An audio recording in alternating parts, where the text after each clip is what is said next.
Bab 1051. Rihanna yang sombong terperangah mendengar kata-kata S.P. pencuri langit. Kita pernah bertemu. Dia sangat bingung dan lebih takut karena orang ini jauh lebih kuat darinya, dan dia jelas tidak setara untuk berbicara dengannya, tetapi dia bersedia untuk mengungkapkan dirinya. Hal ini membuatnya sangat terkejut. Oh, ini mungkin membantumu mengerti. S tiba-tiba terkekeh sebelum memperlihatkan wajahnya. Jantung Rihanna berdebar kencang ketika dia melihat wajah orang ini yang tampan namun penuh bekas luka sementara rambut putihnya yang panjang menjuntai di bahunya. Dia langsung mengingat wajah ini karena dia telah memburunya cukup lama setelah pertemuan pertama mereka. Apakah kamu benar-benar seseorang dari sisi lain batas dunia? Dia harus bertanya, karena semua orang menganggap S adalah seseorang dari sisi lain dinding radiasi Ki setelah dia tiba-tiba menghilang. Namun keberadaannya terlupakan dan terkubur di bawah peristiwa tiba-tiba yang terjadi di Sky Heart Plains. Namun Rihanna selalu ingin tahu tentang sisi lain batas dunia. Dia adalah salah satu dari sedikit orang yang mencoba untuk melewatinya, tetapi dia gagal total dan nyaris lolos dengan nyawanya. Ketika S muncul, dia melihat harapan lain untuk melarikan diri dari kepadatannya, jadi dia mencarinya dengan putus asa, tetapi dia gagal, dan keluarga kekaisaran juga tidak membiarkannya melanjutkan pencarian ini lama-lama. Tetapi sekarang, pria yang sama telah muncul tepat di depannya dan di tempat yang paling tidak dia duga. Tidak hanya itu, tetapi kekuatannya tidak terduga. S menyeringai sebelum dia mengangguk, jika itu yang kau sebut sisi lain, maka aku memang dari tempat itu. Tetapi sayangnya, tempat itu tidak lain hanyalah kuburan. Sedikit rasa dingin merayapi matanya ketika dia memikirkan kutukan kehancuran yang membunuh setiap makhluk hidup dengan darah dingin. Setelah mengamatinya sepanjang malam dan bahkan menyaksikan kompas itu menuntunnya ke jalur yang sama dengan kuil, dia tidak bisa melihatnya lagi. Dia tidak ingin dia mengubah yang lain dengan memasuki jalur itu, karena dia tahu dia mencari kematiannya dengan pergi ke sana. Jadi, disinilah mereka, dan begitu perlindungan cahaya putih menghilang, bahkan kultivasi pemahaman hukum tahap akhir miliknya tidak cukup untuk bersembunyi di bawah pengawasan S. Dia benar-benar tercengang ketika mengetahui bahwa itu adalah Rihanna, dari semua orang. Lord Skystealer tampaknya tahu banyak hal. Jadi, apakah Anda ingin tahu apa yang saya dapatkan dari alam rahasia dan bagaimana saya memperoleh kekuatan ini? Rihanna bertanya sambil berusaha sekuat tenaga untuk membuatnya tetap tenang. Dia mendapati pria di depannya ini semakin menakutkan. Dia tidak bisa tidak merasa bahwa keluarga kekaisaran benar-benar tidak lebih dari sekadar omong kosong, karena mereka bahkan tidak tahu ketika ada orang yang mengawasi setiap tindakan mereka dan mengungkap rahasia mereka. Yah, itu salah satu dari banyak hal yang ingin ku ketahui. Tapi yang ingin ku ketahui adalah tentang cahaya putih dan Bunda Suci. Kau tampaknya telah merencanakan ini sejak lama, dan aku tahu kau tidak berniat bergabung dengan keluarga kekaisaran. Aku tahu bagaimana mereka berurusan dengan orang-orang yang lebih cemerlang dari mereka, tapi disinilah kau, tidak hanya mampu mengkhianati mereka tetapi bahkan mengungkap rahasia mereka yang paling tersembunyi. Jadi, kau memiliki seseorang untuk diandalkan, dan satu-satunya kekuatan yang dapat mencapai semua ini adalah kekuatan dunia lain.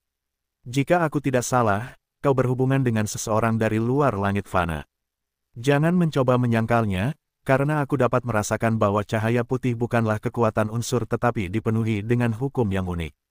Kata-kata S membuat Rihanna pucat karena ketakutan. Dia mundur selangkah seolah-olah dia melihat iblis yang dapat membaca pikirannya.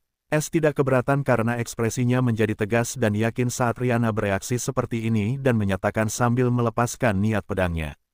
Terakhir, karena kekuatan itu menuntunmu ke sini, dan sekarang kau berada pada tahap di mana kau dapat terbebas dari surga ini, kau ada di sini untuk altar kenaikan. Jadi, jika kau dapat menceritakan semuanya kepadaku, terutama bagaimana kau berencana untuk naik, aku mungkin akan membiarkanmu hidup dan membantumu mengatasi masalahmu. Bab 1052 Rahasia Rihanna. Rihanna menatap S dengan ekspresi pucat dan sedikit mengeras di bibir cerinya. Dia belum pernah merasa tidak berdaya seperti ini di depan seseorang sebelumnya. Perasaan ini sama dengan keberadaan itu, tetapi tidak seperti dirinya, dia tidak memiliki aura lembut atau ramah. Mengambil napas dalam-dalam, dia akhirnya memutuskan dan mulai berbicara, baiklah, tetapi kamu harus menjamin bahwa kamu tidak akan menyakitiku dengan cara apapun setelah aku mengungkapkan informasi ini kepadamu dan, jika memungkinkan, bantu aku mencapai altar kenaikan. Es diam-diam mencibir sebelum dia tidak menunjukkannya, ketika sebuah kontrak jiwa muncul di tangannya. Dia melemparkannya ke Rihanna, berkata, kamu bisa mengisinya sendiri. Rihanna terkejut. Setelah memastikan bahwa itu adalah kontrak jiwa tingkat 8, dia dengan cepat menggunakan ki-nya untuk mengisinya. Setelah memastikan tidak ada celah, dia melemparkannya kembali, silakan periksa ketentuannya. Es melirik kontrak jiwa itu sebelum menatapnya penuh arti, sebagai balasan atas informasi itu, aku tidak akan menyerangmu dengan cara apapun, apapun situasinya. Bukankah ini berarti kau bisa menyerangku? Lebih jauh, kau tampaknya lupa menuliskan informasi seperti apa yang kuinginkan, dan kau hanya akan mengatakan yang sebenarnya. Dengan cara ini, kau bisa memberitahuku segala macam informasi palsu. Nah, Putri Rihanna, kupikir orang dengan kecerdasanmu tidak akan melewatkan hal-hal seperti itu. Jangan khawatir, biar aku yang memperbaikinya untukmu. Bagaimanapun juga, kehilangan kecerdasan adalah hal yang wajar dalam situasi seperti ini. Meskipun Es tidak menunjukkannya, Rihanna tahu bahwa Es mengejek tipuan remehnya. Hal ini membuat hatinya sedikit bergetar dan bahkan tersipu malu. Dia kehilangan pikiran untuk menipunya lagi. Es kemudian mengubah kontrak dan membuangnya kembali. Meskipun ini tidak berarti apa-apa baginya, dia tetap ingin Rihanna memberinya informasi yang akurat, jadi dia harus berhati-hati untuk memastikan dia mendapatkan apa yang diinginkannya. Rihanna mendesah pasrah sebelum menandatangani kontrak. Tidak ada syarat yang mengikat atau mengancam nyawanya selama dia mengatakan yang sebenarnya dan menjawab pertanyaan Es. Es melakukan hal yang sama, dan kontrak akhirnya dibuat. Es tiba-tiba melambaikan tangannya, dan sebuah meja indah dengan 2 kursi muncul di antara mereka. Di atasnya, ada gelas dan botol anggur. Rihanna terkejut dengan tindakan ini dan terdiam ketika dia melihat Es dengan santai mengambil satu set, menuangkan anggur untuk dirinya sendiri, dan kemudian mengundangnya ke kursi lainnya. Silakan duduk, kau tidak perlu khawatir ada yang datang atau melihat kita di sini, karena aku sudah mengurusnya. Es berkata dengan tenang, dan Rihanna duduk dengan khawatir. Es mengambil gelas dan berkata, baiklah, Putri Rihanna, mari kita mulai dengan pendukungmu. Setelah ragu sejenak, Rihanna mengungkapkan rahasia terbesarnya. Menurut Bunda Suci, fisik fantastisku disebut fisik fantastis bintang astral, yang dapat membuatku mengintip misteri bintang-bintang di langit. Selain itu, Bunda Suci tampaknya memiliki fisik fantastis yang sama, dan begitulah cara aku terhubung dengannya melalui bintang-bintang. Dia memberitahuku bahwa fisik fantastis ini sangat langka. Aku adalah satu-satunya orang ke-15 yang membangkitkan fisik fantastis ini sejak dahulu kala. Sejak saat itu, dia telah membimbingku, mengajariku kultivasi, dan menemukan merek jiwa yang tersembunyi di dalam jiwaku. Sejak saat itu, aku menjadi sadar akan tipu daya menjijikkan keluarga kekaisaran. Tetapi Bunda Suci tidak dapat membantuku menyingkirkan kontrak jiwa dan merek jiwa karena mereka telah bersamaku cukup lama dan sepenuhnya berasimilasi ke dalam jiwaku, terutama merek jiwa. Dia juga mengatakan bahwa hukum kausalitas akan muncul jika dia membantuku, dan aku mungkin akan kehilangan kekuatanku. Itulah sebabnya aku bergabung dengan tentara untuk mencari cara untuk menyingkirkan tanda jiwa itu sehingga aku bisa bebas. Namun, itu jauh lebih mudah diucapkan daripada dilakukan, dan aku juga tidak bisa membunuh permaisuri atau mengambil tindakan apapun terhadap keluarga kekaisaran karena kontrak jiwa dan tanda jiwa.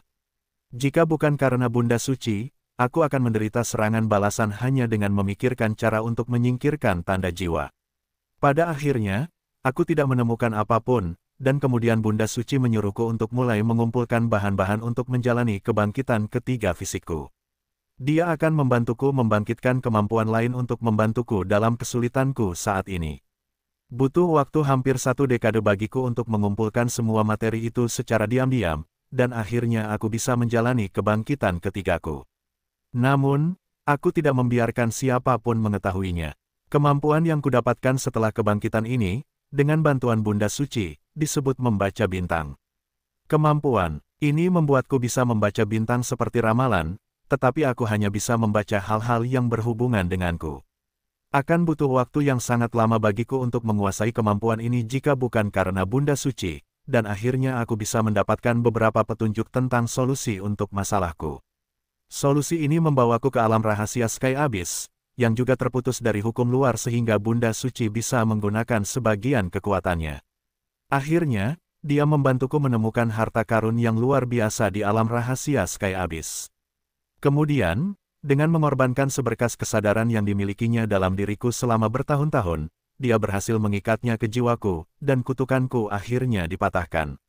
Tetapi sebelum dia menghilang, dia menggunakan sisa kekuatannya untuk meningkatkan kultivasiku hingga batas maksimal dan memberiku kompas bintang itu untuk membawaku ke altar kenaikan.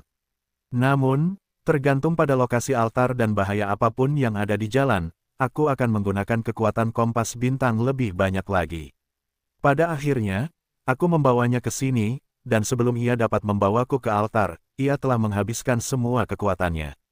Kau telah menyaksikannya sendiri. Rihanna akhirnya mengakhiri ceritanya sambil menatap Es dalam-dalam. Bab 1053 Gunting Karma. Es berbicara saat ini dengan sedikit cemberut, meskipun masih ada celah dalam informasimu, aku sudah mengerti intinya. Pada akhirnya, kau sekarang tidak punya metode untuk mencapai altar kenaikan, kan? Jantung Rihanna berdebar kencang. Dia tidak menyangka Es hanya tertarik pada metode untuk mencapai altar kenaikan, bukan harta yang dimilikinya atau fisiknya yang fantastis. Tetap saja, situasinya sudah jelas, jadi dia tidak bisa hanya mengangguk dengan gentar, ya, tetapi kompas bintang menunjukkan jalan yang benar ke sana. Altar kenaikan itu ada seseorang di sana. Aku tidak berharap apa-apa. Kupikir, dengan pendukungnya, dia mungkin punya beberapa metode untuk memasuki kuil kenaikan tanpa memicu formasi itu. Tapi ternyata, bahkan kekuatan makhluk seperti Bunda Suci ini tidak akan bertahan lama di hadapan kekuatan surgawi. Es mendesah sedih sebelum menatap Rihanna, yang masih mengenakan pakaian gelapnya. Meskipun demikian, ia harus mengakui bahwa masa lalu Rihanna cukup tragis, namun ia tetap mengatasi semua kesulitan dan berhasil mencapai titik ini. Belum lagi, fisik astral stellar fantastik miliknya cukup unik dan mungkin memiliki lebih banyak rahasia yang tidak diceritakan oleh Bunda Suci ini kepadanya. Es memiliki pengalaman luas dengan entitas dunia lain seperti Bunda Suci. Mereka semua memiliki motif egois mereka sendiri untuk membantu manusia seperti mereka, dan ia tidak akan percaya sedetik pun bahwa ia tidak memiliki motif tersembunyi dalam membantu Rihanna. Karena ia adalah titik takdir perak yang berkilauan, dan Bunda Suci ini juga memiliki semacam motif karena fisik astral stellar fantastik miliknya, apa yang harus kulakukan? Es berpikir sejenak sebelum akhirnya memutuskan. Rihanna cukup gugup ketika Es tetap diam selama ini. Meskipun ia telah menandatangani kontrak jiwa yang menyatakan Es tidak dapat menyakitinya, ia tetap merasa tidak nyaman karena suatu alasan. Lebih jauh lagi, karena Es ada di sini dan tampak acuh tak acuh terhadap harta karunnya, ia ingin meminta bantuannya. Namun, dia tahu dia tidak punya apapun yang bisa menarik perhatiannya, yang membuatnya sedikit merajuk. Es akhirnya berbicara, katakan padaku, apakah Ibu Suci ini memberimu beberapa instruksi setelah kau berhasil naik? Pupil mata Rihanna membesar setelah mendengar pertanyaan ini. Dia sama sekali tidak ingin menjawabnya dan sengaja menghindarinya dengan berusaha sekuat tenaga agar Es tetap fokus pada hal-hal lain. Namun, tampaknya itu tidak berguna. Mata Es berbinar karena takjub. Kemampuan gunting karma ini mirip dengan kemampuan sistem untuk menyingkirkan kontrak jiwa atau batasan apapun. Namun, sistem ini jauh lebih unggul. Meskipun demikian, gunting karma ini mungkin memiliki fungsi lain karena berada di ujian kelas tentara klan vampir. Ibu Suci adalah sumber informasi ini, kan? Es bertanya tiba-tiba dengan senyum aneh. Jadi apa? Rihanna berkata tiba-tiba, apa kau benar-benar sebodoh itu? Dalam ceritamu, kau mengatakan kemampuan membaca bintang dibangkitkan dengan bantuan Bunda Suci, dan itu hanya dapat membantumu memprediksi hasil yang berhubungan dengan dirimu sendiri, kan? Karena Bunda Suci juga memiliki fisik fantastis yang sama dan bukan hanya itu, tetapi dia tampaknya memiliki kendali penuh atas itu juga, lalu bagaimana jika Bunda Suci menggunakan kemampuan yang sama untuk menemukanmu? Bagaimana jika dia hanya memberimu kebohongan sehingga dia akhirnya dapat menuntunmu ke gunting karma ini, dan kemudian kau mengirimkannya kepadanya karena dia tidak dapat turun ke surga langit fana? Pikirkanlah, bagaimana dia tahu nama harta karun ini adalah gunting karma, dan bagaimana itu dapat menghilangkan batasanmu. Jangan pernah berpikir bahwa dia memiliki semacam catatan rahasia tentang harta karun ini.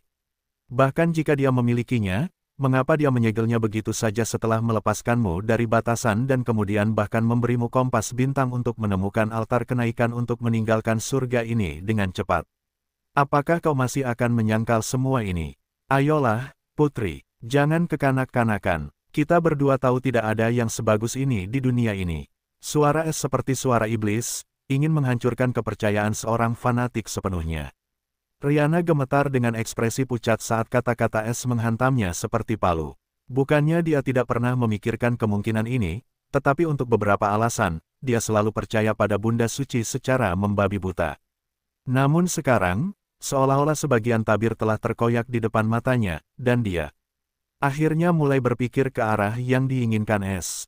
Namun, tepat pada saat ini, mata Rihanna berubah sepenuhnya menjadi putih saat aura mematikan terpancar dari tubuhnya. Dan seperti binatang buas yang haus darah, dia dengan ganas menyerang es, mati. Bab 1054 Harta Karun Luar Angkasa. Pupil mata es mengerut saat merasakan perubahan mendadak pada aura Rihanna. Seolah-olah dia adalah orang yang sama sekali berbeda. Lebih jauh lagi, cahaya putih di sekelilingnya memberinya perasaan yang sama seperti kompas bintang. Es mendengus dingin, sama sekali tidak terpengaruh oleh serangan buasnya, dan mengaktifkan kemampuannya sebelum Rihanna bisa mencapainya, Tipping Switch. Es telah lama menandainya dengan tanda pencuri, dan saat dia mengaktifkan tombol pencuri, posisi mereka langsung berubah. Rihanna, yang tampaknya berada di bawah semacam mantra, tidak dapat menyentuh es. Dia mendarat langsung di kursi dan menghancurkannya. Es tidak memberinya kesempatan untuk membalas lebih jauh, dan garis gelap melesat keluar dari lengan bajunya. Seperti ular, garis gelap itu melingkari tubuhnya yang menggerahkan dan langsung mengeluarkan perintah lain dengan sebuah pikiran. Penahan jiwa, pengikat jiwa, belenggu jiwa, tali jiwa gelap pencuri itu langsung berkilauan dalam cahaya gelap dan halus sebelum sosok Rihanna yang menggeliat benar-benar berhenti. Mata putihnya kembali normal dan lesu, seperti mayat. Es merenung dengan ekspresi serius, apakah itu semacam pemicu yang ditinggalkan Bunda Suci di dalam dirinya? Saat dia berpikir untuk melawannya, itu terpicu, dan dia langsung menyerangku. Seperti yang kupikirkan, para pembantu, ini hanyalah penipu yang hanya memiliki kepentingan mereka sendiri dalam pikiran mereka. Yah, aku ingin merekrut Eva-nya untuk mengangkat suasana hatinya yang tertekan, dan dia juga merupakan titik takdir perak yang berkilauan, jadi mempertahankannya bukanlah ide yang buruk. Terutama dengan gunting karma ini padanya, yang mungkin diinginkan Bunda Suci ini. Itu tidak akan sesederhana itu sekarang dengan pengekangan aneh ini padanya. Aku sudah menggunakan tali untuk melumpuhkannya, tetapi apa yang akan terjadi begitu aku membebaskannya? Haruskah aku menyingkirkannya atau mengirimnya ke tempat pencuri? Aku tidak bisa melumpuhkan kabelnya, harta karun kelas 9, saat aku akan memulai misi. Ruang pencuri itu seharusnya bisa mengendalikannya, dan Eva mungkin tidak akan kalah dari seberkas kekuatan Bunda Suci ini lagi. Es merasa sedikit kasihan pada Rihanna karena masa lalunya, dan dia juga merasa sia-sia membunuh pemegang tubuh yang fantastis seperti itu. Jadi, pada akhirnya, dia mengirimnya langsung ke rumah Eva dan memberitahunya tentang apa yang baru saja terjadi. Eva berada dalam suasana hati yang suram sejak Es memberitahunya tentang peringatan sistem, dan dia benar-benar takut dia akan dikirim ke jurang meskipun tidak menunjukkannya. Es khawatir tentangnya, tetapi dia tahu dia tidak bisa berbuat apa-apa saat ini. Ketika Eva melihat sosok Rihanna yang berpakaian gelap dan mendengar tentang ceritanya dari Es, dia terkejut sebelum matanya berbinar. Jangan khawatir, selama Bunda Suci ini tidak kebal hukum, aku bisa menjaganya. Dia berkata dengan percaya diri sebelum menyipitkan matanya dengan curiga, tapi apakah kau benar-benar menangkapnya hanya karena kata-kata yang kukatakan padamu di masa lalu? Es tersenyum kecut. Kau masih punya mood untuk bercanda. Tetap saja, dia diam-diam merasa lega melihat Eva bereaksi seperti dirinya yang biasa. Eva menjadi tertekan dan dengan muram menjawab, kau sudah berjanji padaku bahwa jika kau merasakan bahaya dalam hidupmu, kau akan membiarkanku pergi, atau aku tidak akan pernah memaafkanmu. Es tidak menjawab kali ini untuk beberapa saat sebelum akhirnya mendesah, percayalah padaku, aku akan memperpanjang waktu untuk saat ini dan kemudian mengatasi masalah ini untuk selamanya. Oh, jika aku mendapat kesempatan, aku akan mengirimkan Sofia juga. Eva tidak bisa menahan perasaan hangat di hatinya, tetapi dia juga khawatir. Namun dia masih berpura-pura cemberut dengan tidak senang. Akui saja. Kau menginginkan semua wanita ini untuk dirimu sendiri. Selama kau menyetujui wanita-wanita itu, Esther Keke bercanda sebelum dia mengalihkan fokusnya kembali, dan senyumnya menghilang. Kemampuan. 1. Fleksibel dan tidak fleksibel, tergantung pada ki jiwa surgawi. 2. Ukuran bertambah dan berkurang, tergantung pada ki jiwa surgawi. 3. Pengekangan jiwa. Deskripsi, secara langsung menahan jiwa apapun di bawah langit surga fana, dan sepenuhnya menutup kemampuan untuk menggunakan ki bela diri dan jiwa. 4. Penyembunyian. Deskripsi, sepenuhnya tersembunyi dari deteksi penyelidikan apapun di bawah langit surga fana. 5. Pengikatan jiwa. Deskripsi, dapat mengikat jiwa makhluk tanpa tubuh fisik apapun. 6. Belenggu jiwa. Deskripsi, Anda dapat menempatkan belenggu jiwa di ruang bela diri atau jiwa luar angkasa, dan tanpa perintah pemilik, korban tidak akan dapat menerobos ke tahap kultivasi yang lebih tinggi. Batas Soul Suckless, 1/100. 7. Soul Capture. Deskripsi, Soul Cord dapat menangkap jiwa dan menyegelnya di dalam selamanya sampai pemilik memutuskan untuk membebaskannya. Batas Cell Souls, 0/100. 8. Soul Kill. Deskripsi, Soul Cord dapat melewati semua pertahanan dan dapat langsung melenyapkan jiwa di bawah Mortal Sky Heaven. 9. Heavenly Soul Recovery, dia membuka kemampuan ini setelah meningkatkan Soul Cord ke grade 9. Peningkatan tersebut tidak dibahas dalam bab sebelumnya. Deskripsi, jika Soul Cord hancur, ia dapat dipulihkan sepenuhnya dengan memakan Powerful Soul. Catatan, semakin tinggi grade Soul Cord, semakin banyak jiwa kuat yang dibutuhkan untuk pemulihan. Itu tidak dapat digunakan selama Destroyed State. Bab 1055 Peningkatan Baru. Di kedalaman Istana Kekaisaran, Kaisar Fana Antonio sedang berkultivasi di ruang kultivasinya yang mewah saat Ki Kruh yang pekat memenuhi ruang kultivasi. Namun tepat pada saat ini, mata tertutup Antonio terbuka, dipenuhi dengan kebingungan dan ketidakpercayaan. Tiba-tiba ia membalikkan tangannya, dan sebuah pelat formasi muncul.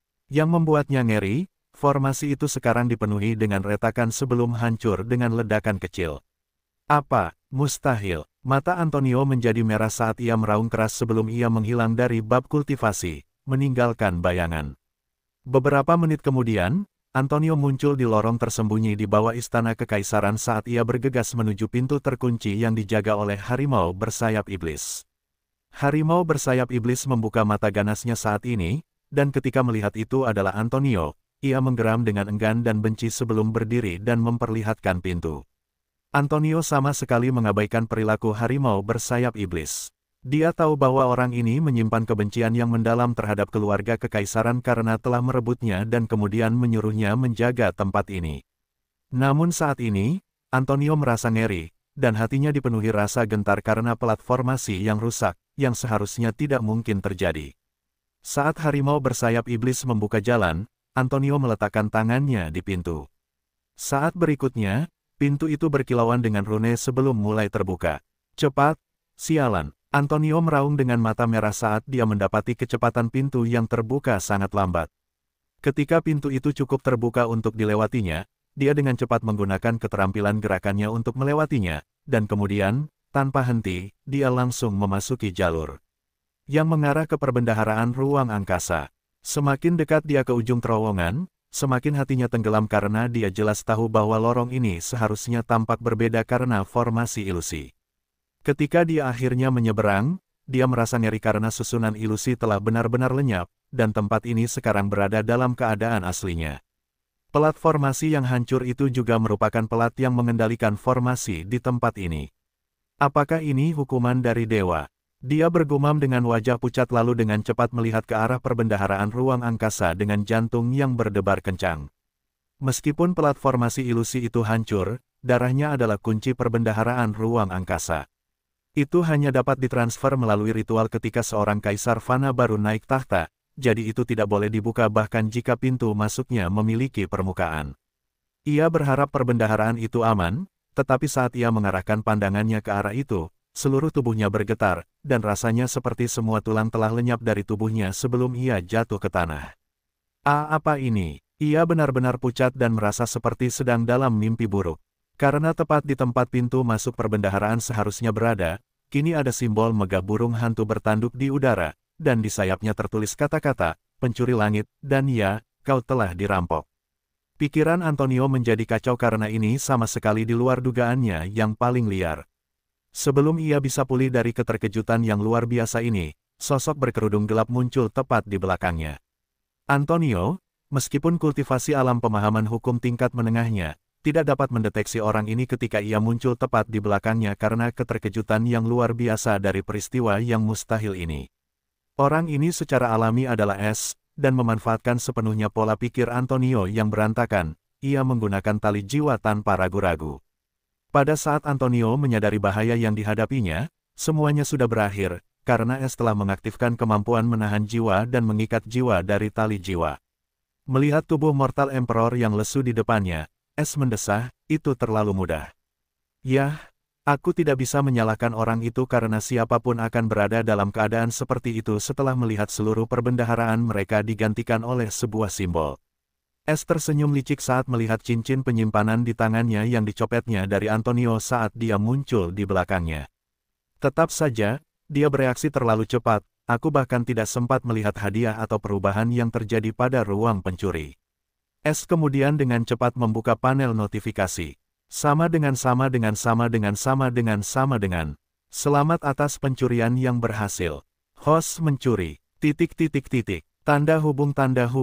Es tidak membuang waktu dan mengeluarkan perintah lain. Aktifkan semua fungsi rumah pencuri yang tersedia juga. Kamu dapat mengubah poin pencuri yang cukup menjadi poin rumah. Sama dengan.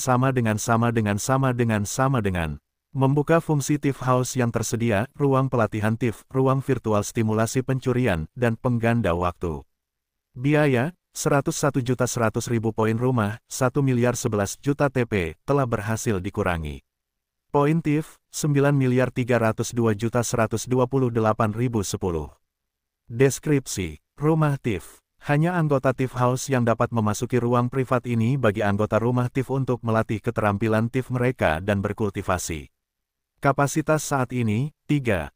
Membuka fungsi, 4. 1. Ruang kultivasi Thief. Deskripsi, ruang kultivasi eksklusif untuk anggota Thief House dengan lingkungan kultivasi bis untuk genre Thief tertentu. Luas ruang kultivasi, 1000 meter kubik sesuai dengan ruang Thief. 2. Ruang pelatihan pencuri. Deskripsi, ruang pelatihan pencuri dapat menciptakan boneka pelatihan pada tingkat kultivasi yang sama dengan anggota rumah atau 3 tahap di atasnya. Boneka pelatihan akan memiliki keterampilan dan harta yang sama dengan anggota rumah. Anggota rumah dapat menggunakan boneka pelatihan ini untuk bertarung dan berlatih. Informasi lebih lanjut, biaya, 10.000 poin rumah per boneka pelatihan. Batas maksimum boneka pelatihan, 3. 3. Ruang virtual stimulasi pencurian. Deskripsi, 1. Ruang virtual stimulasi pencurian dapat dengan sempurna menstimulasi semua keterampilan, seni, keterampilan rahasia pencuri, yang dimiliki anggota rumah, memberikan wawasan dan membantu mereka mengembangkan kemampuan mencuri mereka dengan kecepatan dan persepsi yang sangat tinggi. Biaya, 1000 poin rumah untuk 1 jam alami. 4. Pengganda waktu. Deskripsi, waktu akan berakselerasi di dalam ruang kultivasi rumah pencuri dari dunia luar. Batas, akselerasi 3x sesuai dengan ruang pencuri. Biaya, 100 poin rumah per jam anggota rumah. Catatan, 1. Efek pengganda waktu akan tersedia di semua fungsi rumah pencuri bagi siapapun yang mengaktifkannya hingga waktu habis. Jika seseorang mengaktifkan pengganda waktu, mereka akan dapat menikmati efeknya di ruang kultivasi pencuri, ruang pelatihan pencuri, dan ruang virtual stimulasi pencurian. Catatan 2. Anggota rumah pencuri dapat mengaktifkan semua fungsi ini sesuka hati dengan membayar poin rumah, atau pemimpin rumah dapat mengaktifkannya dengan membayar secara pribadi. Tanda hubung. Fungsi rumah pencuri. Fungsi yang tersedia, 0 bab 1056 kami adalah pencuri. Es tercengang oleh deskripsi fungsi jam pencuri yang baru, dan matanya berkilat iri. Sial, kalau saja aku juga bisa memasuki rumah pencuri. Ruang virtual stimulasi pencurian ini akan membuat perbedaan besar. Dia mendesah sedih dan akhirnya melihat ke dalam ruang pencuri untuk melihat perubahannya, dan dia tercengang karena perubahannya kali ini terlalu besar.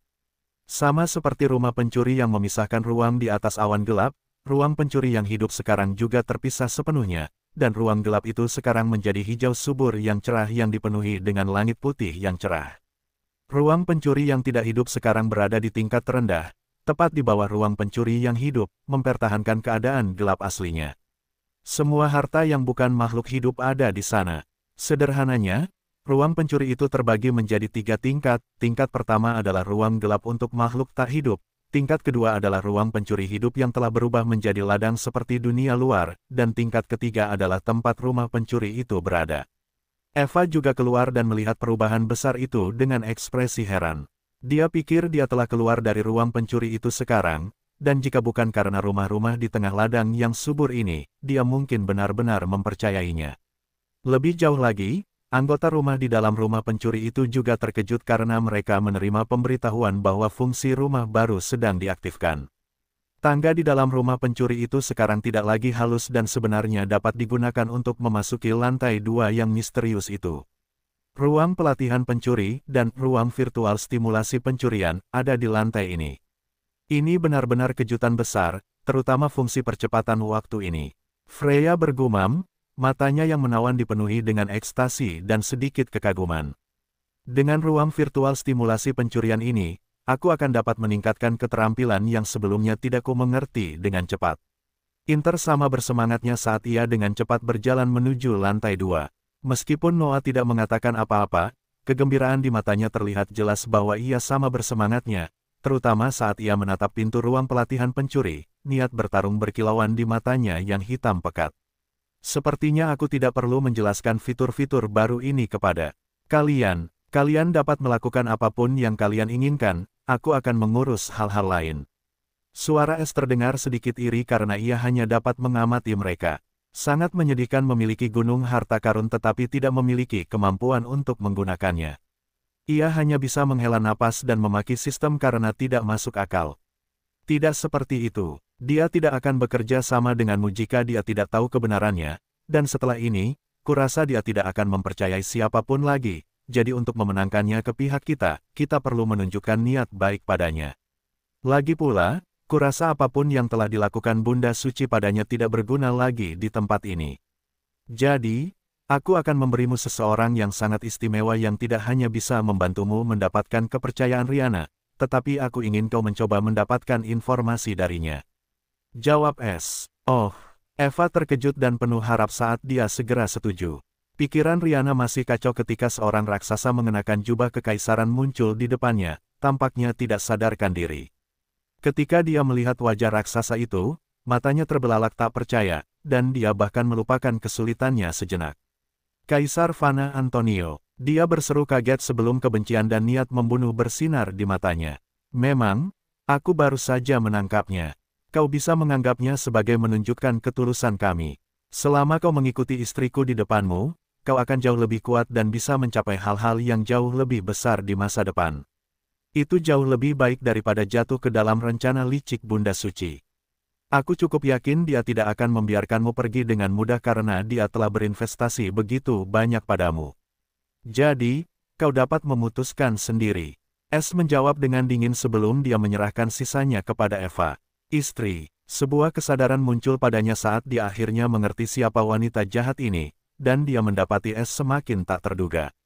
Lebih jauh, dia tidak dapat menyangkal apapun yang baru saja diungkapkan Es. Dia tahu Bunda Suci memiliki motif tersembunyi sekarang, dan dia tidak akan memiliki akhir yang baik jika dia secara membabi buta naik ke surga yang lebih tinggi.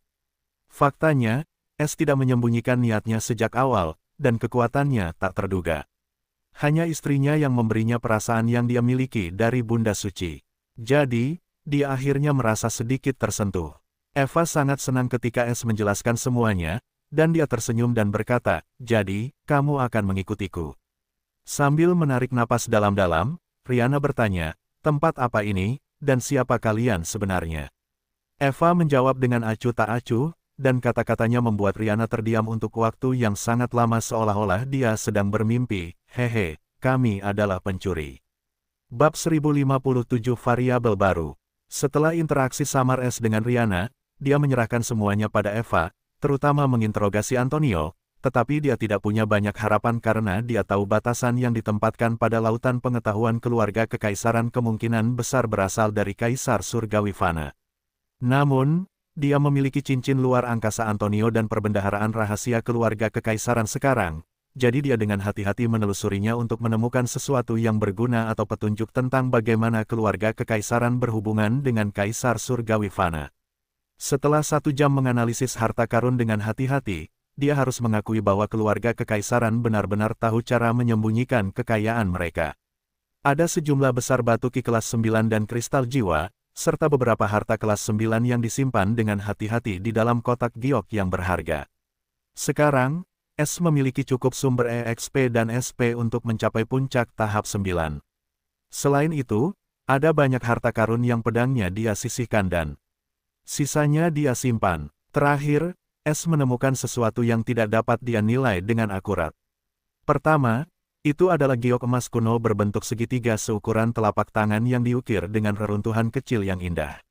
Setelah menganalisis rune kuno itu dengan saksama, S terkejut karena semuanya berasal dari rune terlarang kelas 10. Setelah mempelajarinya dengan saksama, S menjadi sangat ahli dalam rune terlarang. Meskipun agak berbeda dari 100 rune terlarang yang diberikan sistem kepadanya, semuanya dibuat menggunakan 100 rune terlarang itu. Giok ini ada di dalam cincin Antonio, jadi S tidak berani mengabaikannya. Hal lain yang menarik perhatian S adalah kunci perunggu rahasia yang disimpan di dalam perbendaharaan ruang angkasa. Anehnya, kunci perunggu ini diukir dengan rune kelas 9. S tahu Sky Heart Lines tidak dapat menggunakan rune kelas 9, mereka bahkan tidak menyadarinya. Hanya keluarga kekaisaran yang pernah menghubungi mereka, tetapi mereka tidak pernah dapat menguraikannya. S juga menemukan liontin berbentuk bintang aneh yang tampaknya rusak. Yang menarik perhatiannya adalah permata warna-warni yang terukir di 8 titik bintangnya. Di bagian tengah, ukiran permata hitam seperti mata yang retak juga hadir. S merasakan fluktuasi tersembunyi yang kuat dari liontin ini, dan dia merasakan resonansi aneh dengannya, seolah-olah liontin itu memiliki semacam kedekatan dengannya. Liontin ini juga disimpan di dalam perbendaharaan ruang angkasa dan mungkin terlupakan. Terakhir, S menemukan sebuah buku tebal, dan matanya berkilauan karena kegembiraan karena tampaknya itu adalah catatan sejarah Kaisar Fana sebelumnya. Antonio telah dengan hati-hati meletakkannya di dalam kotak formasi seperti harta karun yang sangat berharga. S harus menggunakan prinsip pembongkaran untuk membuka kotak yang terlindungi dengan baik ini untuk mendapatkannya. Setelah memastikan tidak ada yang aneh, dia memerintahkan sistem untuk menilai giok segitiga, kunci perunggu, dan liontin yang rusak. Dia sangat khawatir tentang hasil giok dengan rune terlarang. Kali ini, sistem meminta 100 juta TP untuk penilaian, dan S tidak terkejut dan mengonfirmasi transisi. Batas penggunaan jimat, sepertiga. Pembatasan, segel surgawi, hanya anggota garis keturunan khusus yang dapat menggunakan token ini. Sama dengan. Mata S berbinar dengan ekstasi ketika dia melihat deskripsi token of passage dan ascension altar key. Tetapi ketika dia melihat detail jimat persetujuan surga, jantungnya berdebar kencang. Dia tidak pernah menyangka bahwa liontin ini adalah jimat terbatas yang dapat memberikan akses masuk ke portal. Jika jimat persetujuan surga ini memiliki kegunaan seperti itu, lalu mengapa disimpan di dalam perbendaharaan ruang angkasa dan tidak disimpan oleh Kaisar Fana? S merenung, menganggap ini sangat aneh. Bagaimanapun, jimat ini dapat digunakan di dalam kuil kenaikan, dan bahkan kehendak surgawi harus membantu pemegang jimat ini naik. Meskipun demikian, segel surgawi ditempatkan di atasnya sehingga hanya anggota keluarga kekaisaran yang dapat menggunakannya. Mungkinkah bahkan Kaisar Fana tidak menyadari penggunaan jimat terbatas ini? Selain itu sudah digunakan 2 kali, jadi bukan berarti pemilik sebelumnya tidak tahu untuk apa jimat ini digunakan. Selain itu, tampaknya ada semacam perbedaan antara naik melalui altar kenaikan dan kuil kenaikan. Aneh sekali, S merenung dengan ekspresi serius. Meskipun demikian, jimat ini sangat berharga bagiku, tetapi segel surgawi ini cukup mengganggu. Aku harus memastikan aku tidak akan menarik perhatian kehendak surgawi begitu aku menggunakannya. Mengenai token, aku juga dapat membantu jika itu diketahui dalam formasi rune terlarang.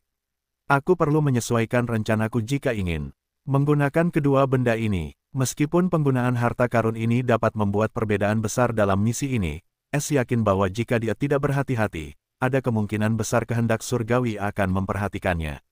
Meskipun demikian, S dapat membuat rencana yang solid dengan benda-benda ini di tangannya, dan dia akan memiliki lebih banyak pilihan untuk menyusup ke kuil kenaikan. Sepertinya aku harus memainkan Kaisar Fana untuk beberapa waktu jika aku ingin menggunakan benda-benda ini untuk kentunganku. Aku masih harus memahami 10 rune terlarang terakhir, batas waktuku adalah 2 tahun. Dalam waktu ini, avatarku juga akan tersedia. Setelah memperhitungkan tindakannya, S menyamar sebagai Antonio dan kemudian meninggalkan lorong perbendaharaan ruang angkasa dan kembali ke Istana Kekaisaran bab 1058 Pengkhianat Kekaisaran 1. S melewati lorong itu sambil menyamar sebagai Antonio, terutama di tempat yang dijaga oleh harimau bersayap iblis, menggunakan kemampuan siluman dan kemampuan melintasi senja. Meskipun dia menyamar sebagai Antonio, dia masih tidak memiliki ingatannya, jadi dia harus sangat berhati-hati tentang bagaimana dia berinteraksi dengan anggota klan Skylar. Dia telah memutuskan bahwa jika seseorang meragukan identitasnya, dia tidak akan ragu untuk menyingkirkan mereka. Itu juga pertama kalinya dia meninggalkan istana bawah tanah tanpa perlu menyelinap. Dia sudah tahu di mana lorong itu karena peta takdir, dan dia pernah ke sana sebelumnya dengan penyamaran Leroy. Ketika dia mendekati pintu keluar lorong tersembunyi itu, dia menemukan bahwa lorong itu terkunci dalam sebuah formasi. Setelah memeriksa barang-barang Antonio, dia menemukan pelat formasi, dan setelah menggunakannya, lorong itu terbuka. Pengetahuan S tentang formasi saat ini berada di puncak dunia ini, jadi formasi tingkat 8 ini dan misterinya tidak ada apa-apanya di depannya. Ketika dia muncul di lorong harta karun angkasa, S berpakaian seperti Antonio. Namun, S tidak bersikap acuh tak acuh karena seseorang telah menunggunya di luar lorong. Ketika dia muncul, seorang raksasa tua dengan jubah mewah dan tubuh kurus sedang menunggunya di luar. Mata raksasa tua itu setajam silet, dan ketika dia melihat Antonio tiba, dia bertanya dengan serius, "Apa yang terjadi?" "Aku memperhatikan aura kacaumu beberapa menit yang lalu ketika kamu tiba-tiba menerobos masuk ke lorong suci. Kamu membuatku berjaga di sini, tetapi kamu sendiri bertindak seperti orang barbar." Kata-katanya kasar, dan dia tidak menghormati Antonio. Dia memarahinya seperti seorang tetua yang lebih muda darinya. Lebih jauh, S dapat merasakan bahwa aura tersembunyi raksasa tua ini berada pada tahap akhir alam pemahaman hukum sementara Antonio berada pada tahap alam pemahaman hukum akhir.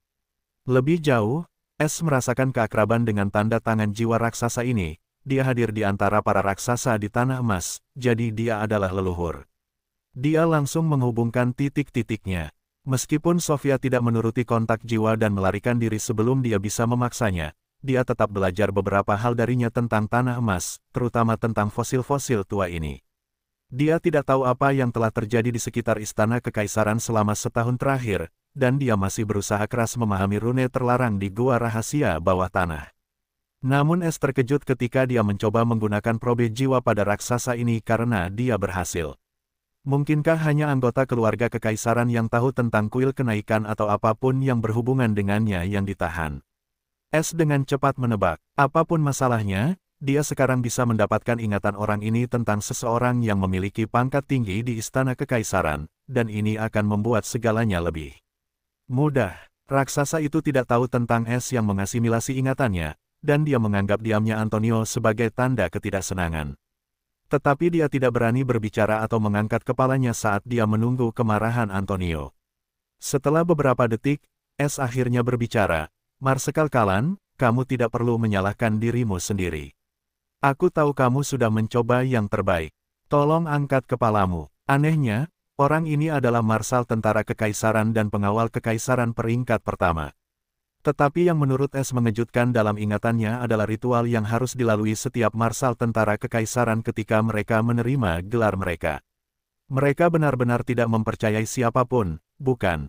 Untuk memastikan Marshal Tentara Kekaisaran tetap berada di pihak garis keturunan Kekaisaran, mereka diam-diam menanamkan semacam pengekangan padanya. Dia tidak bisa menentang perintah Kaisar bahkan jika dia menyuruhku bunuh diri. S tidak merasa kasihan atau senang pada Kalan, yang memiliki begitu banyak kekuatan, tetapi dia tidak bisa menggunakannya. Dia tahu ini adalah aturan dunia ini. Namun pada saat ini, Saat Es semakin menyempurnakan ingatan Marshal Kalan, matanya tiba-tiba menjadi dingin, dan niat membunuh yang tersembunyi melintas di matanya karena dia akhirnya tahu siapa pengkhianat atau, sebenarnya, pengkhianat itu. Es menatap Kalan dengan dingin dan memerintahkan, bawa aku ke pengkhianat itu. Bab 1059 Pengkhianat Kekaisaran 2. Kalan terkejut dengan reaksi Antonio, tetapi dia tidak berani mempertanyakan perintahnya dan memimpin jalan menuju penjara istana. Di sana, mereka menahan semua penjahat kejam kekaisaran atau mereka yang telah menunjukkan tanda-tanda memberontak terhadap klan kekaisaran. Penjara istana berada di wilayah selatan istana kekaisaran dan dijaga dengan baik. Banyak pengawal kekaisaran yang kuat menjaga jalan masuk, dan sipirnya juga seorang pengawal kekaisaran yang menduduki peringkat kelima dalam peringkat pengawal kekaisaran. Ketika para penjaga itu melihat Kaisar Fana datang secara langsung, mereka terkejut sebelum mereka dengan cepat berlutut dengan hormat. Antonio hanya mengangguk dengan sikap acuh tak acuh dan tidak terlalu memperdulikan mereka. Dengan ingatan Kalan, dia sekarang memiliki cukup ingatan untuk membuat profil Antonio, jadi sangat sulit untuk menemukan kekurangan dalam penyamarannya. Mengikuti tangga menuju penjara istana bawah tanah, Es muncul di tempat suram yang dipenuhi dengan aroma darah dan keputusasaan. Kepala sipir itu adalah raksasa Skylar lainnya, Geralt, dengan tubuh kekar, wajah mengancam, dan beberapa bekas luka mengerikan di janggutnya. Selamat datang, Yang Mulia. Geralt membungkuk hormat. Dia sudah mendengar tentang kunjungan mendadak Antonio, dan ketika dia melihat Kalan bersamanya, dia menebak mengapa Antonio ada di sana. Antonio mengangguk dengan tenang sebelum memerintah. Kepala sipir Geralt, aku senang kau baik-baik saja. Kau harus tahu mengapa aku di sini. Tunjukkan jalannya. Kemudian dia menatap Kalan dan berkata, kau diberhentikan sekarang, kau boleh kembali ke jabatanmu. Terima kasih atas kerja kerasmu. Sudah menjadi tugasku untuk melayani mahkota kekaisaran. Kalan segera membungkuk dengan sedikit kegembiraan ketika dia menerima pujian Antonio, seperti anjing yang setia. Dia kemudian segera pamit. Geralt juga tidak menunda dan segera membawa Antonio ke bagian penjara yang paling aman. Dia berada dalam situasi yang sama dengan Kalan, di bawah kendali penuh keluarga kekaisaran. Meskipun mereka berdua memiliki pikiran mereka sendiri, mereka benar-benar setia kepada keluarga kekaisaran, yang merupakan tempat suci dari ritual aneh ini. Saat menuju ke dalam penjara, Es mengamati sel-sel penjara yang gelap. Dan mereka yang dipenjara di dalamnya semuanya disiksa dengan kejam. Beberapa dari mereka berada di ambang kematian, dan beberapa meratap kesakitan. Meskipun rasa sakitnya membekukan jiwa, dia mencibir dengan suara lemah dan serak, Kaisar Bajingan, jika kau di sini untuk melihatku hancur, maka aku harus mengecewakanmu. Semua ini hanyalah mainan, hahaha. Dia tiba-tiba tertawa gila meskipun suaranya terdengar menyiksa, ledakan tiba-tiba ini menyebabkan kuku penyiksa jiwa berkilauan gelap, dan seluruh tubuhnya gemetar sebelum tawanya berubah menjadi raungan yang menyakitkan. Mata Es sedikit bergetar sebelum dia menunjuk jarinya, dan disemantelki menutupi kuku-kuku itu. Meskipun dia tidak tahu metode rahasia untuk mematikan atau mencabutnya, selama dia bisa membongkarnya, semuanya sama saja. Segera, kuku-kuku itu berubah menjadi gumpalan gelap, dan sosok itu terbebas saat dia jatuh ke lantai. Es tidak berminat untuk menyelesaikan prosesnya saat dia memotong ki dan saat berikutnya gumpalan gelap itu berubah menjadi debu. Sosok yang tiba-tiba terbebas dari siksaannya terkejut. Dengan susah payah, dia duduk dan menatap Antonio dengan bingung. Es berbicara dengan getir saat ini, apakah itu sepadan? Kamu menyerang istana kekaisaran dengan panik hanya karena muridmu hilang, dan kamu tidak mempercayai keluarga kekaisaran. Kamu bahkan mendakwa seluruh klanmu untuk seseorang yang baru kamu kenal selama beberapa bulan. Sekarang, kultivasimu telah hancur, dan kau tidak akan pernah bisa menggunakan panahan yang sangat kau banggakan. Kau pernah seperti seorang raja, tetapi kau berubah menjadi tahanan yang sekarat, menjadi seseorang yang bahkan tidak kau kenal dengan baik. Katakan padaku, Death Striker Connor, apakah itu sepadan? Suara Es tajam dan penuh dengan emosi. Pria yang sekarat ini memang pemburu mata ilahi, Death Striker Connor, identitas sementara Es, Guru Leroy. Meskipun semua orang tahu bahwa Zack telah menguasai istana kekaisaran, apa yang tidak mereka ketahui dan keluarga kekaisaran sepenuhnya menyembunyikannya dari publik adalah bahwa Zack memiliki seorang pembantu hari itu yang bersembunyi di balik bayangan dan mendukungnya. Dia juga orang yang membunuh lebih banyak orang dari pasukan kekaisaran daripada Zack dengan panahannya yang mematikan hari itu. Connor melakukan semua ini karena dia tidak dapat menerima berita kematian murid kesayangannya, Leroy. Bab 1060 Guru dan Murid. Connor menatap Antonio dengan mata lesu, dan sedikit kebingungan melintas di benaknya, karena semua ini sangat aneh baginya. Antonio tiba-tiba melepaskannya dari kuku penyiksa jiwa dan mulai mengajukan pertanyaan yang tidak relevan. Dia tidak tahu permainan macam apa yang sedang dimainkan Antonio dengannya, tetapi dia jelas tidak menyukainya. Apa yang bisa dipahami orang yang tidak berperasaan yang hanya tahu cara menghargai kekuasaan terhadap mereka yang memiliki hati? Meskipun aku melakukan sesuatu yang bodoh di matamu, aku rasa kau tidak memiliki kapasitas untuk memahami mengapa aku melakukan apa yang kulakukan.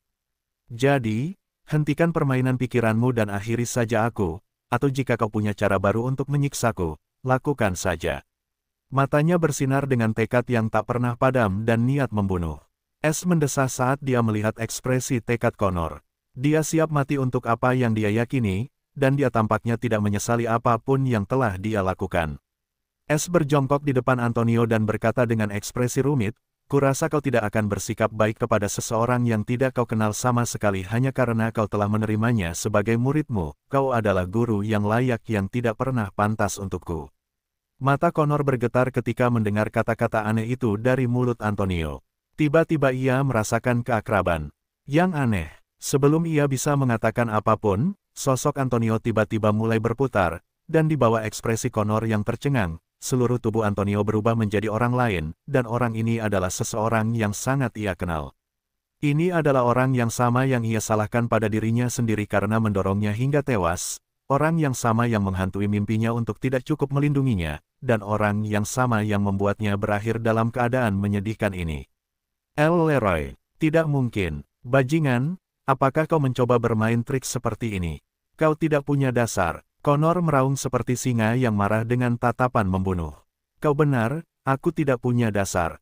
S tersenyum kecut. Namun, kali ini aku tidak akan mempermainkanmu. Kau bisa melihatnya jika tidak percaya. S kemudian mengeluarkan sebuah busur sebelum melepaskan orbit inten. Jantung Connor berdebar kencang karena busur itu sama persis dengan yang diberikannya kepada Leroy. Belum lagi, orbit inten adalah sesuatu yang paling dikenalnya, dan dia tidak mengenal siapapun selain dirinya sendiri yang pernah memahami inten itu. Tidak hanya itu, dia juga merasakan aura unik dari Death Striker Archery Art. Leroy adalah satu-satunya orang di luar klannya yang pernah memikirkan seni ini, dan dia adalah satu-satunya orang yang menunjukkan bakat yang cukup untuk memahami orbit inten dan bahkan melampauinya suatu hari nanti. Itulah sebabnya dia sangat patah hati dan mengamuk ketika mendengar berita kematian Leroy. Lebih jauh, yang mengejutkan Connor adalah meridiannya yang rusak mulai pulih juga. Ia belum pernah mendengar pengobatan yang dapat menyembuhkan meridian seperti ini, rasanya seperti ia terlahir kembali. Telur setinggi 5 kaki di tangan S mulai menyusut secara kasat mata saat tubuh Connor menyerap asap perak penyembuh itu. Saat menyusut hingga mencapai 3 kaki, tubuh Connor tiba-tiba berhenti menyerap lebih banyak asap perak. S juga berhenti pada saat ini dan menatap Connor, yang tidak lagi dalam kondisi menyedihkan. Kecuali pakaiannya yang compang camping, ia tampak sama seperti sebelumnya, bahkan lebih sehat. Connor membuka matanya, dipenuhi dengan semangat dan emosi yang kompleks, saat meridiannya sembuh sepenuhnya. Selama ia menggunakan teknik kultivasinya untuk menyerap ki, ia akan mencapai puncaknya pada waktunya dan bahkan mungkin menerobos hambatan tahap berikutnya. Sungguh ironis bahwa orang yang sama yang bertanggung jawab atas kondisinya kini telah menyembuhkannya. Ia tidak tahu apakah ia harus membencinya atau berterima kasih padanya. Kamu bilang kamu pencuri yang hanya tahu cara mencuri dan memanfaatkan orang lain untuk mencapai tujuanmu. Namun, kamu juga tahu cara membalas kebaikan. Aku tidak tahu lagi bagaimana cara menghakimimu. Tapi karena kamu masih mengakuiku sebagai gurumu dan bahkan menyembuhkanku, kurasa aku tidak membencimu. Memiliki murid yang cakap sepertimu yang bahkan bisa menyusup ke keluarga kekaisaran dan menyingkirkan kaisar bajingan itu, aku bisa membanggakannya seumur hidup. Connor tiba-tiba tersenyum hangat, merasakan beban di pundaknya terangkat. S juga lega dan tersenyum, terima kasih atas pengakuanmu. Itu sangat berarti bagiku, Master. Connor melambaikan tangannya dan menepisnya, Aku tidak pernah mengira akan memiliki pencuri sebagai muridku. Masih sulit untuk menerimanya. Bagaimanapun, bisakah kamu membantuku lagi dan menyelamatkan kepala sekolah Zack? Meskipun dia tidak mengenalmu, tujuannya sama denganku. Dia juga kehilangan muridnya dan alasan untuk hidup. Lagi pula, dia seharusnya berada dalam kondisi yang lebih menyedihkan daripada aku karena orang-orang itu menyiksanya karena metode kultivasi rahasianya. Dia meminta dengan tulus. Es mengangguk tanpa ragu, bahkan, jika kamu belum bertanya padaku, aku akan menyelamatkannya. Bukankah aku sudah memberitahumu bahwa aku punya alasan lain untuk memasuki sekolah kekaisaran? Biar aku tunjukkan padamu. Connor bingung dan tiba-tiba merasa ada yang tidak beres saat dia mengikuti di belakang Es dengan sedikit antisipasi aneh.